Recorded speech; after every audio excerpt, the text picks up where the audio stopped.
morning, everyone. Thank you so much for being here. I'm Jamie Heller. I'm the business editor of the Wall Street Journal. We really appreciate your being here and making the most of your Davos experience right through to the end. We're talking here about cancer with three terrific panelists. First here is Dr. Shamsheer Vayalil, and he is chairman and managing director of VPS Healthcare, which is a hospital and healthcare manufacturer based in the UAE. Thank you. Thank you. Dr. Julie Gerberding, who is EVP and Chief Patient Officer at MSD and former director of the CDC in the United States. And Stephane Bancel, CEO of the biotech Moderna based in Boston.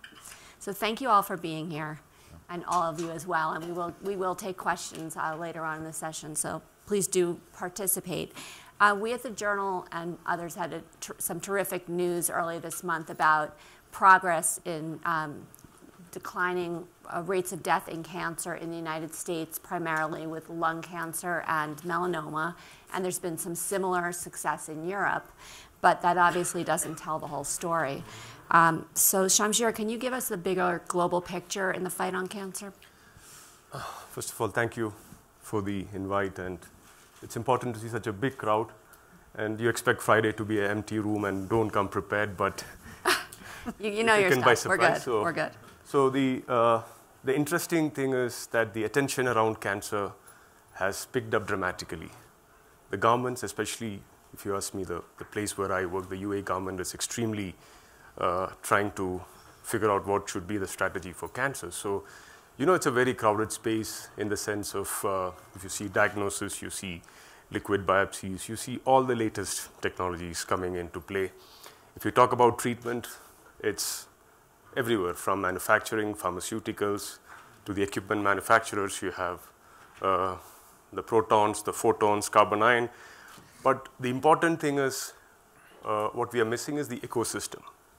What we want to look at cancer as a platform, and the way you address cancer, including the mental side of it, the overall holistic approach to cancer is very important. The awareness has increased.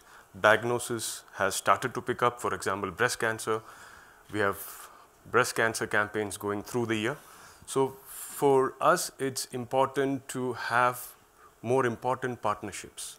Like with what is happening in the US, we want to attract these bigger pharma to focus on the other side of the world. We want to do research on Arab genome. We want to do on the Asians. We want to be more proactive in the sense how to diagnose earlier and treat earlier so that the disease burden doesn't come to a point. So, for example, you see people selling their daily livelihoods, houses to get treated. It's extreme. But Julie, there's an equity problem in the treatment of cancer around the world. Is that fair to say? I think it is fair to say, we're very grateful to see the declining cancer rates and death rates in the United States and most of the developed world. But cancer is still highly prevalent in the developing world. About 70% of the global burden is in countries that don't have developed health systems. And access to medicines is a piece of that, but what you just said, the ecosystem, is what is really challenging. With all of these modern genomic-based precision therapies and the opportunity to really use the best possible treatment, none of that makes any sense if you don't have a system of care that allows for the diagnostics, for the laboratory procedures, and the ability to manage the complications of cancer therapy.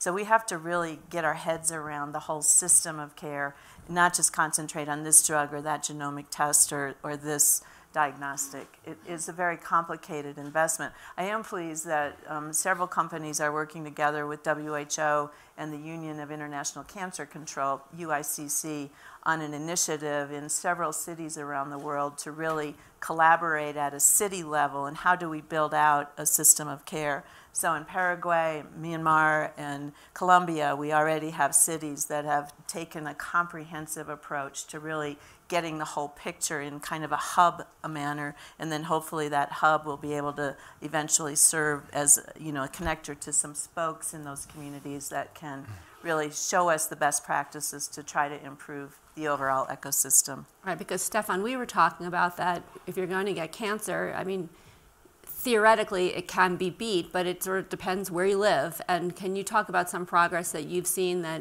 is making a difference? Yes, so as you say, the thing that is really difficult is that depending on your social status and where you live, it can mean living or dying. I mean, think about somebody living in New York, employed, insured, does regular checkup, find the cancer early, skin cancer, take out, no problem.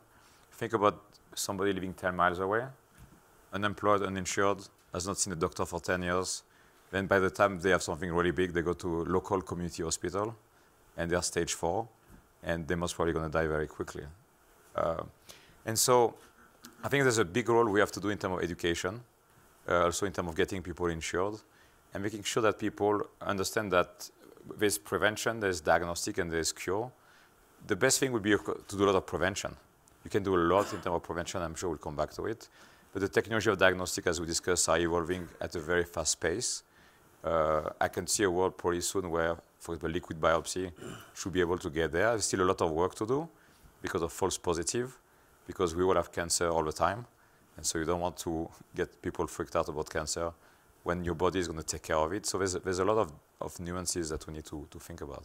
Julie, how promising are these different approaches to payments? I know drugs are only a piece of it, but they're an expensive piece, and many of the drug companies that are making CAR-T and other approaches are trying to make new payment plans for very expensive drugs. What is your view on how the potential of that is? Well, the concept of innovative financing, in a sense, or paying for performance, these are terms that really reflect the idea of offering a treatment, and if there's a benefit, then you get paid, and if there's no benefit, you don't get paid.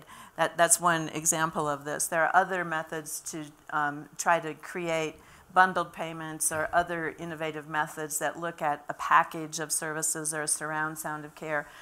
These are being experimented with in a variety of different environments. I think the problem that we have is that the regulatory environment and often the government requirements for contracting and procurement don't make it easy to do these experiments and really try these new approaches. But I think down the road, this is what will happen. We'll be looking at how we pay for expensive medical therapies very differently than we do today, which is sort of the fee-for-service model. That's just not going to work for these very specialized treatments. Why would governments stand in the way of something like that that's supposed to make it easier and more affordable? I don't think conceptually it's an issue everyone kind of understands, but you know, there are laws about procurement, lots of regulations, there's compliance issues. It's very complicated, even in the U.S., where we have, at the moment, a very committed FDA wants to work with us, a very committed Health and Human Services who wants to try to find better ways to finance medicines. Just the bureaucracy is a barrier. So it takes a team effort on both sides, from working from the suppliers as well as from the government side, to really sit down and work through some use cases and see what needs to change. And what about, there's so much money, it seems every day you read about another drug company, major drug company, and you work for one, that says, we're focusing on cancer now. We're done with Alzheimer's, or we're done with Lipitor, those types of drugs. It's all in on I have cancer. to interrupt you on that one, because we're not done with any of that stuff at MSD. We still have a very broad portfolio and are very actively pursuing in the discovery labs in London, as well as the immunology groups in San Francisco and Boston. We are still pursuing a very broad portfolio of early phase and mid phase pharmaceuticals. Right now, we are very involved in maximizing the value of a very important immuno-oncology drug that we have. The drug is called Keytruda, and we have more than 1,000 clinical trials with this drug, because it's one of the immunotherapies that works by turning on your immune system, which cancers have a secret trick to turn off. So this drug unlocks the immune system to recognize that, oh my gosh, there's a cancer here, I need to go after it. And then your body attacks the cancer. So unlike chemotherapy, where the chemicals are after the cancer, in this case, your own bodies is kind of a natural. What happens, as you said, from time to time we all get cancer cells, but our immune systems recognize them. But if you get a clever one, it turns off the immune system, the cancer can grow. So in that context, I think we're saying that when you have something that's this precious, we need to maximize the value that this medicine can bring. So yes, we are intensely investing in it, but not at the expense of our vaccines or some of the exciting other drugs we have in the pipeline. It does seem, though, Stephane, we talked about this, that the drug industry in general sees cancer as an important opportunity, I think partly because it's easier through the sales force. We've read that it's like you can have a trained sales force, and that's great for cancer, but is it the right distribution? You're involved in a bunch of... Yes, I mean, a bit like Julie was saying, I mean, a lot of companies are still going after a lot of diseases. I mean, if you look at Moderna, of the 20 drugs we have in development, 5 are in cancer, because of course there's so many people dying of cancer, but we're working on infectious disease vaccine, we're working on autoimmune disease, which is a big burden in many countries, working in cardiology, working in rare genetic disease. So I think there's a lot of companies going after a lot of disease. The thing that I think is very exciting is that the medical knowledge is exploding. We are living in the century of biology, and this is all enabled by sequencing, big data, publications. There's not a week that goes by where we don't see a new paper of a new use of a protein or a new mechanism that we had no idea before. So I think what is very exciting... Another reason that drug companies are flocking. There's so much potential now, Correct. Right? There's a lot of... Yes, I mean, I live in Boston, and there's literally a new company per week that is created because there's a new science coming from Harvard or MIT, and you have a right ecosystem with the VCs and the entrepreneurs, and they say, wow, this is amazing, and they just want to go and make a drug out of this science.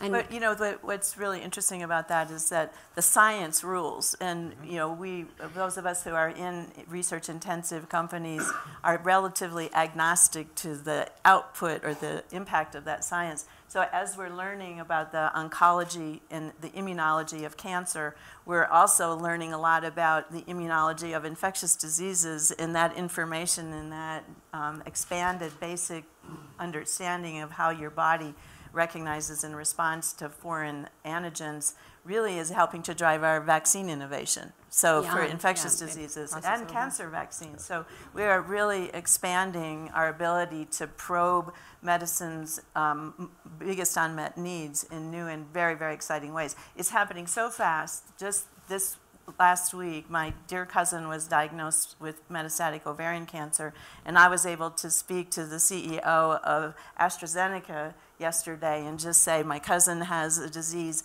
AstraZeneca has a drug called Lynparza. It's been especially important in certain phases of ovarian cancer. And we could have an exciting conversation about what's going to happen next month, what's going to happen in the immediate future. So it's happening so fast that we have to be there to help guide and invest in these opportunities. Are you doing similar? But I think the important thing is it's becoming a social scare. We all have someone whom we know in our close circles diagnosed of cancer, who died of cancer.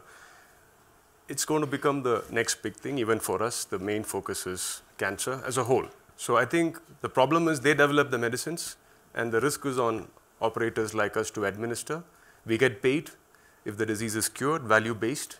But I think that barrier has to move. Even the pharma companies should take an equal, what you call, aligning the incentives for making sure that the treatment is very important for the payment when you talk about value-based care. So I think the whole concept... A lot of expenses beyond the drugs, right? So it's going to, we have to invest on the infrastructure for some of the most difficult, latest CAR T therapies. We need clean rooms. The investments are high.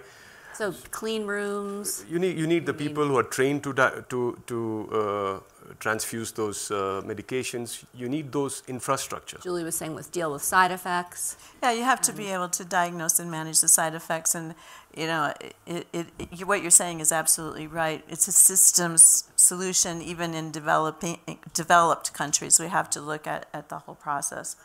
I also think there is another dimension to this, and that is with the new therapies, fewer and fewer patients need to be treated in the hospital. So care outside of the hospital is much less expensive than care in the hospital. More and more opportunities to treat at home, to have access to the monitoring studies and so forth at sites that are convenient to patients. So we are kind of digitally enabling cancer care as it moves upstream, and we think about how to develop drugs and medicines that can be used in more friendly ways for patients and their families, reducing the burden on caretakers and what the patient has to experience. So this is all part of innovation. It isn't just the medicine, it's the whole, it's the whole ecosystem. It's all the personalization, right, Stephane? Yes. Oh, sorry. Sorry, go ahead. So yes, personalization, I think, and that's what Julie was saying. I mean, we're starting to get, we have seen it with CAR-T, with Merck or MSD, we are working together on a personalized cancer vaccine, which is in phase 2 clinical study. Can you explain what that is? Yes, so basically we design a product for every patient. So what we know today is cancer is always a disease of a DNA. And so what we do is, in the clinic, you get a biopsy of a tumor. We take also a sample, most of the time of your blood, of a healthy cell. We next-gen sequence everything, so we read all the letter of the DNA of a cancer cell and of your healthy cell. We send both to the AWS of Amazon. We have built with top clinicians and our colleagues at Merck algorithm to pick the top 30 protein mutation that we believe is the most important to your tumor. This goes down back to our factory in Norwood, Mass, where we built, our team have developed a American-sized fridge robot, where in matter of weeks, we make a product just for you that goes back to the hospital, Personalized cure. Injected in your muscle, combined with a wonderful Keytruda drug from Merck, to try to teach your T cell that couldn't see your mutation before to see your mutation. We were very glad with Merck to show at ASCO, the big oncology conference in June last year, that we were able to show scientifically that if you take somebody's blood before we give them the vaccine, they don't recognize the mutation. We can show that scientifically. What we showed is after the 4th dose, and we are 3 weeks apart, after the 4th dose, you start to see the T cell from that same patient who start to recognize the mutation. So now, of course, we need to show in the clinic those T cells drive cancer reduction and cancer cure. So we'll have to see that. The study is ongoing. That's something that we are doing. But the piece I think is important about cancer is to really realize that there are 3 big buckets. There's prevention, which we have not talked about enough, in my opinion. We're getting there. We're getting there. There is diagnostic, where I think there's massive tools today and great innovation coming. And there's treatment that we have talked a lot about, where I think we are the beginning of a wonderful next 5-10 years of incredible progress toward curing cancer. But we talk about prevention. You can see a lot of, even the stop smoking campaigns. Now you see vapes coming all of a sudden, and you see people inside these halls doing that. What do you think? Do you think that's a positive or negative for cancer? No, I think it's all adding up to more. More what? More of cancer. Because if you see, one side we have the environmental issues. You have pollution all across, deforestation, where biodiversity is at risk. That's also a bigger issue because the Amazon belt is being deforested. You have plants which are good source of Taxol, which is again a good chemical for treating cancer. So these are all the larger issues that we need to take it as a social issue as well, because that's also happening at a very fast pace. You have these diagnosis, prevention happening on one side, and you are getting more cases at the end. So I think it's time. Absolute number, right? It's going to be a scary number. It could be a social scare because you know someone at the highest level, there are people who don't have access to basic care. You go to India, you go to the remote places, you can't just get enough trained people. And what they can do is pray for their death to be peaceful. So we have a lot of social responsibility that we need to take on to talk about a large group of population who are devoid of basic care. So there's a lot of social aspect around cancer care. We talk about all these latest techniques which are only accessible to 2-3% of the world population. We need to democratize the healthcare. We need to democratize oncology, especially you are breaking the backbone of livelihoods of families who the single member is the breadwinner.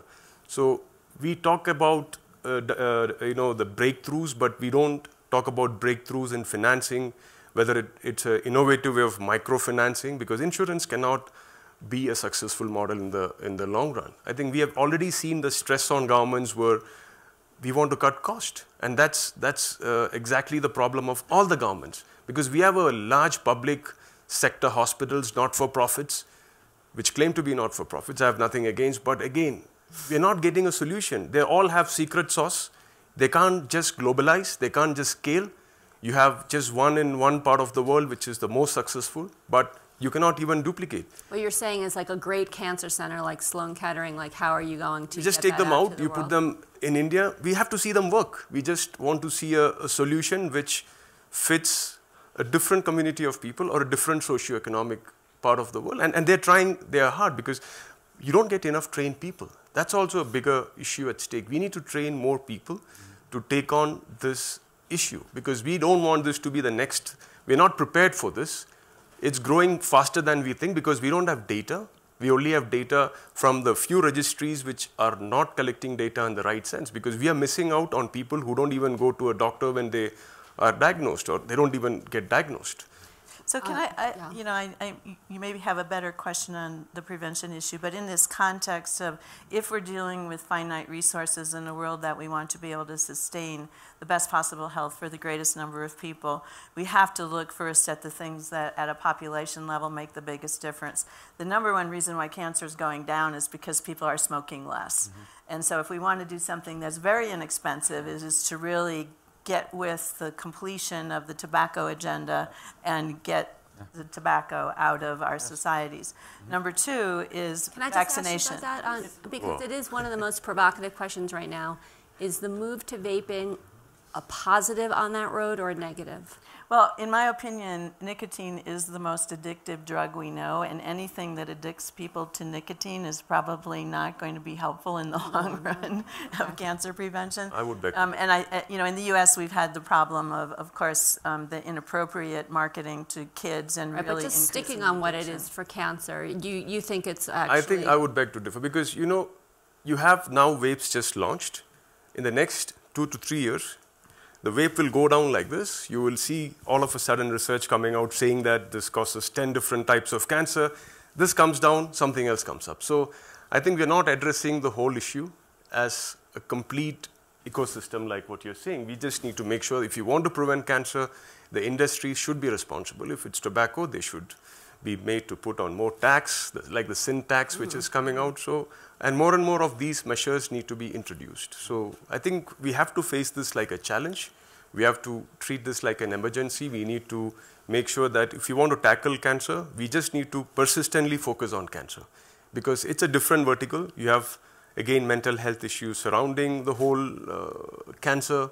And then I think we need to put it like a integrated onco platform, which could address the whole issue. So, and coming back to prevention, because we've all talked about that as priority. So, Julie, you were saying, stop smoking. So the smoking issue and sunscreen we can stipulate, but also in the developing world, about half of cancers are caused by preventable infections, HPV and hepatitis B infection. So the burden in developing countries of a completely preventable set of cancers is enormous.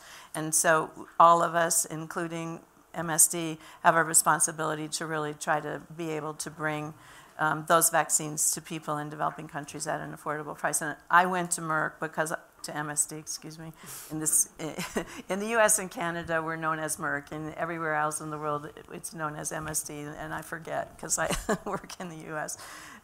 In MSD, we have a great HPV vaccine and a great HBV vaccine. And when I was at CDC, I recognized what I just said, that most of the burden of those diseases is somewhere else. So I was motivated to go and work for a pharmaceutical company because I wanted to help globalize those vaccines.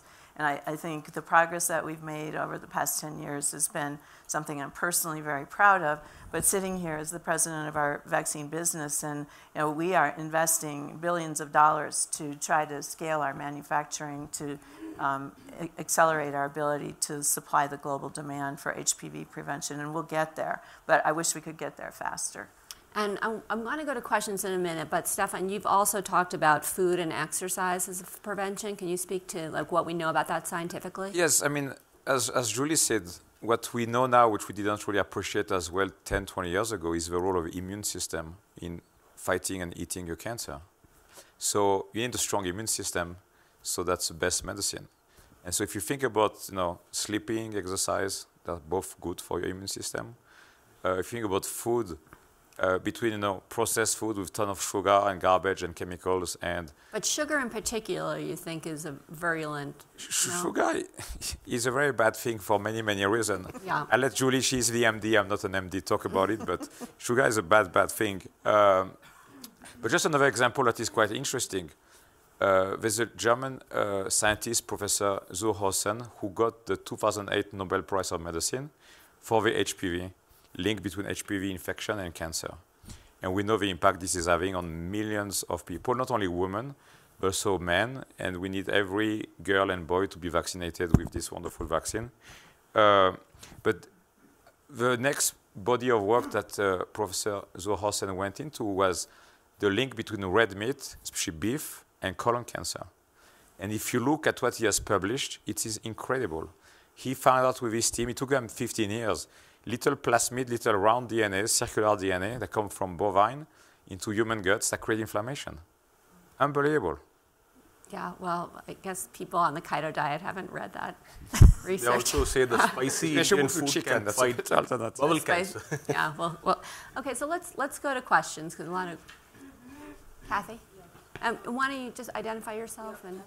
Kathy Bloomgarden, Rudderfin Communications. We've got a tremendous amount of innovation, CAR-T, immuno-oncology, so much is happening, but the systems that allow fast adoption, I think, are lagging. You have, CAR-T logistics are very complex at the moment.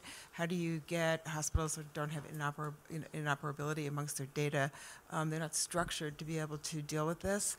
Even DNA typing of tumors is actually lags behind what we need if you're going toward a personalized treatment. So oncology centers tend to have cultures that are a little bit conservative at times. How do we deal with those issues that allow these innovations to be taken up more quickly? That's a big question, but there's just massive challenges to execution, it seems. So we just developed a 400-bed cancer center in Abu Dhabi.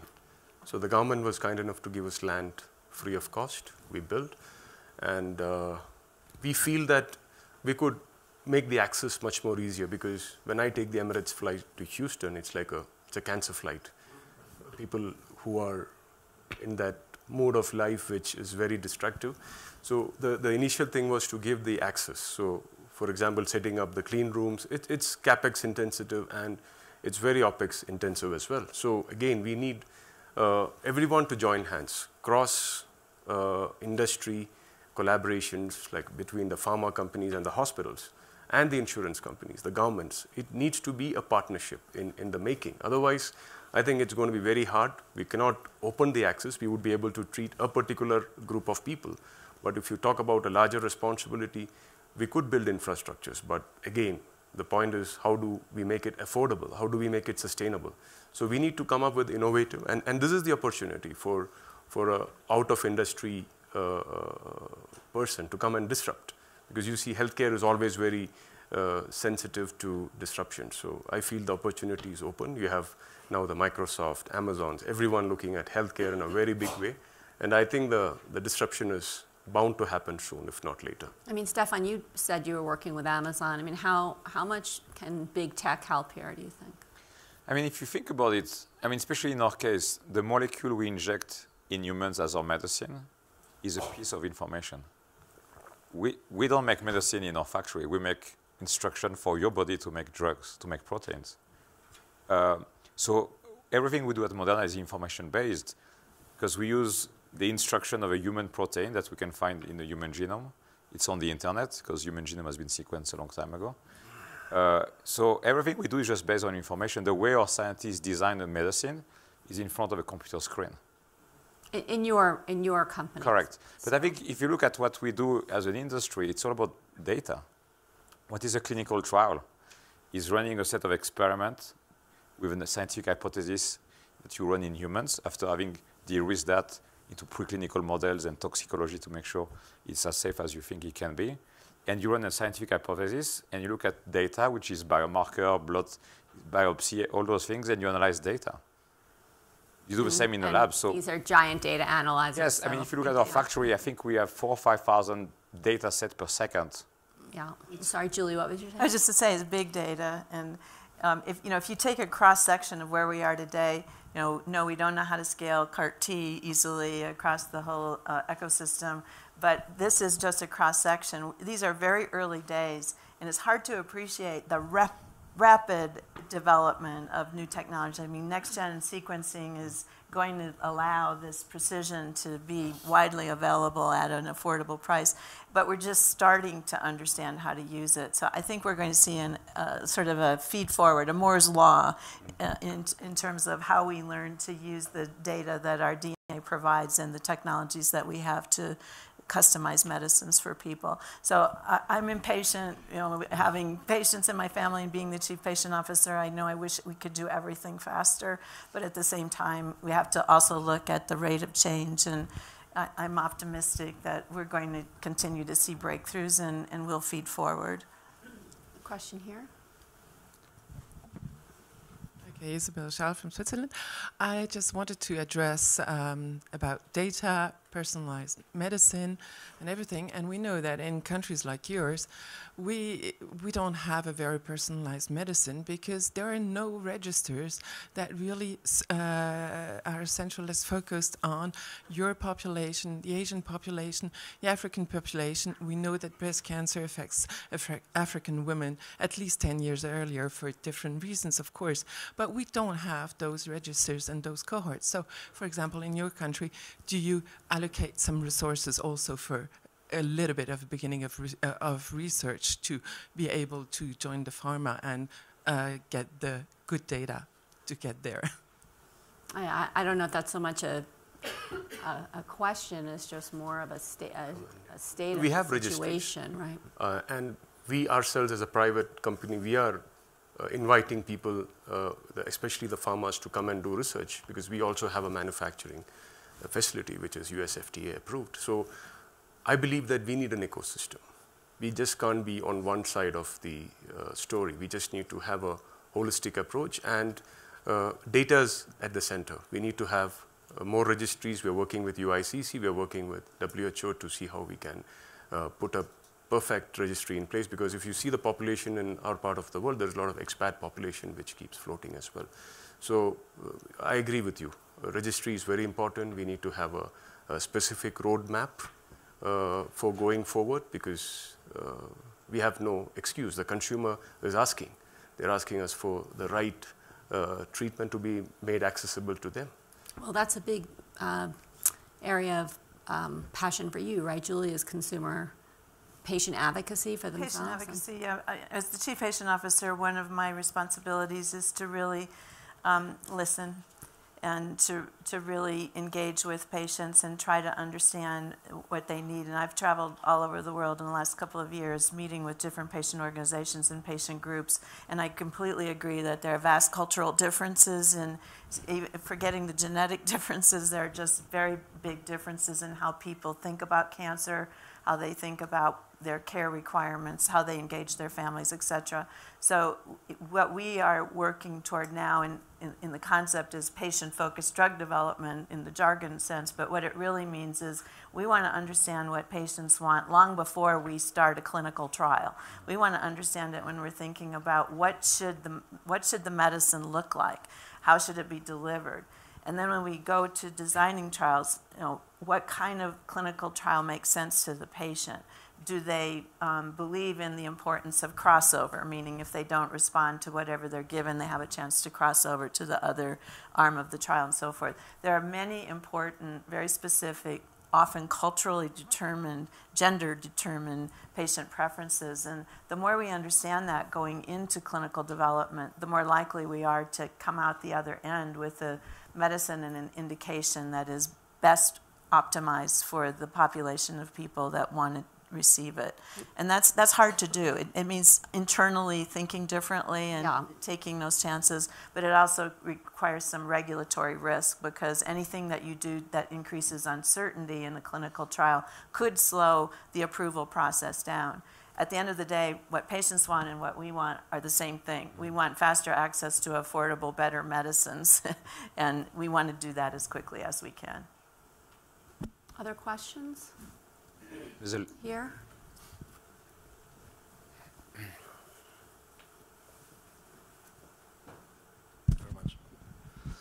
Thank you very much. The European Commission decided that the priority for research, one of the 5 priorities for research for the next 5 years, is cancer. It's not anymore health, it's just cancer. They decided to do this in the next research framework program. I think that they think that there will be, cancer is growing in Europe and that it might become like an epidemic. As you said. Why is, the question to the panel is, why is this? Is this justifiable to focus in cancer this way? And what is the reason? Is there the environmental impacts? There are other environmental effects that are important, like stress, for instance. You spoke about mind. It's on the one hand, it's wonderful for the fate of this disease, but it raises questions about why now is this the right focus? Mm-hmm. Yeah, I mean, I think a few reasons. I mean, first, as the population is getting older, you're going to have more and more cancer, which is a good thing. Think about it. A long time ago, by 40, 50, 60, depending on where you look in history, you will be dead. So you will not have time to have cancer. So as you think about the aging of a population, it's just a thing that's happening because of the math. And then we talk about science, and it's just, we are at the beginning of starting to really understand mechanistically how cancer works, how they happen, how the body takes care of them. So I think there's a wonderful opportunity to really push really hard. You know, we talk about cancer for a long time, but we didn't understand. So we as an industry with a scientific community, we're trying things the best we could. But now what is, I think, really different in medicine compared to 20 years ago or 25 years ago when I started working in this field, is we were guessing. Today we are using logic. What's happening in a cell is very logical, very logical. So once you understand, you can act. And that's why it's a big change now. I'll just add that, when I was a very young doctor, one of the adages in medicine was, if you know lupus, you know medicine. Because lupus is an autoimmune disease and it's very complicated, affects lots of parts of your body. Then the HIV epidemic appeared and medicine said, oh, if we understood AIDS, we could understand biology. Now we're sort of saying, if we could understand cancer, we will understand immunology and neuroanatomy. It all comes together. And increasingly, while you might think that Alzheimer's is over here and cancer is over here, we're beginning to appreciate that inflammation is a driver of a whole lot of chronic diseases. So as we probe cancer, we're going to have insights that will cross over and inform the other kinds of basic science. That's what we mean when we say we follow the science. It may look like we're investing in cancer differentially, and that's how people will experience it if they need care for something. But at the biology level, what's really going on in the discovery labs, we're cross-fertilizing a lot of basic knowledge. By the way, to make a link, exercise, healthy food, stop smoking, inflammation. Yeah. Eat garbage food and your inflammation is through the roof. Don't do sports. Some news you could use. And one question here. Hi. Are we concentrating too much on cancer and not on antibiotic resistance? However good your cancer drugs are, your patients are still going to need antibiotics to get through the whole procedure.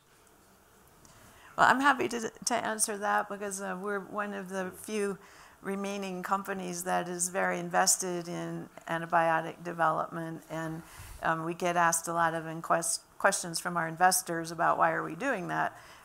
But we agree completely with you that drug resistance in bacteria is the price we pay for having antibiotics, and it's going to continue to be a problem. And we must improve our ability to treat the infections that will complicate a lot of our challenging care models. Having said all that, I also think there's room for incredible innovation in that field. We've all been trained to think about an antibiotic as something that kills bacteria, but as we understand the biome and all of the ecosystem that lives inside of us, we have to think differently about what we do when we have one bug in there that's causing a problem. Do we want to blow it up and everybody else next to it, or do we want to more precisely turn off whatever it is that it's doing, or more like a laser instead of a bomb, get rid of the offending little organism but not disrupt the whole ecology of our bodies. So much science, but I think in Boston, next to where Stephane is working, we have a lab that's just focusing on the biome and really trying to think about how do we understand that, which is also related to inflammation and what you eat. And, you know, the systems are becoming increasingly connected. But it is very exciting. Financial question of what's the investment in antibiotics. And maybe just to add to Julie's point, I think this is a place where we need more public-private partnership. Because one of the challenge for industry, which Julie was alluded to in terms of the question they are getting from investors, is if you have a 10-day course of treatment, the math doesn't work in terms of having a very large research budget and development cost to get the drug approved. And then you sell a drug, everybody wants it cheap for 10 days. And we try not to How use does the it. math work? Yeah. So I think we need to do much more in terms of public-private partnership with governments, with academia, with foundations, to figure out how to do the economic model. And then, as Julie was saying, how to do the science. The way I kind of think about it is a bit like, you know, chemo was just bombarding everything with cancer. The way we've done antibiotics, to Julie's point, forever was that way. And given we have more bacteria in our body than we have cells of human cells, we need to be careful of how we deal with our bacteria because it can be very bad. Okay, one more question here. Hi, I'm from India, and I have battled breast cancer 3 times in my life.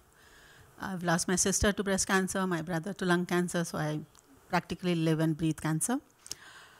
My question is that the immunotherapy that has recently come out, would it be at some point be effective in breast cancers also? But because right now I don't think breast cancer is treated with immunotherapy. But yeah, breast cancer is, some forms of breast cancer are being treated with immunotherapy, and those trials are coming out. You know, again, the precision and the biomarker type matters in breast cancer, as you probably know, but we have had some very promising experience, and so have other companies in immunotherapy for breast cancer. So more to come, but it's one of the priority areas for the clinical trials that we have ongoing. And this panel in general, I feel has been so hopeful and yet also in some ways so heartbreaking. So it's been very, very informative and helpful. We have some real experts here on infectious disease too, and now's the time to be talking about that. Julie, can you give us a sense of where you think things are at with the flu virus? With the coronavirus in China, well, what I'm saying is not anything that isn't public information. I don't have any inside information or a secret pathway to the CDC. So, but the coronavirus outbreak in China is, of course, very worrisome. It is right now, you know, not quite 1,000 people have been affected, and the mortality rate is apparently around 3%. These are such early days. We have no idea how fast this virus is actually transmitted or how dangerous it really might prove to be, nor do we really know what the ultimate mortality rate will be because we're probably underdiagnosing it. So I think it's like all outbreaks, the early days are the hardest because what's going on behind the scenes is what we call shoe leather epidemiology. People are running around and literally doing door-to-door contact tracing, trying to understand who is exposed to whom and how did people acquire the infection. That just takes time. And so while the world is watching a city be shut down, and that is so frightening for us on the outside looking in, but imagine how frightening it is for the people who are living in the community. Yeah. Having said that, China has been far more transparent about this outbreak than they were when we were dealing with SARS. The fact that they released the genome of the virus to the world, and you can pick up where I'm leaving off here, has accelerated our ability to think about rapid development of medicines and vaccines. And I think more importantly, the openness to share what's going on and to allow people in to participate in the investigation is very hopeful. We just have to be patient and use some common sense and not overreact to this, and at the same time let science proceed. Good science takes a lot of time, and we will all hope and pray that it doesn't have a bad outcome. Yes, we will. All right, thank you very much to everybody. Thank you. Thank you.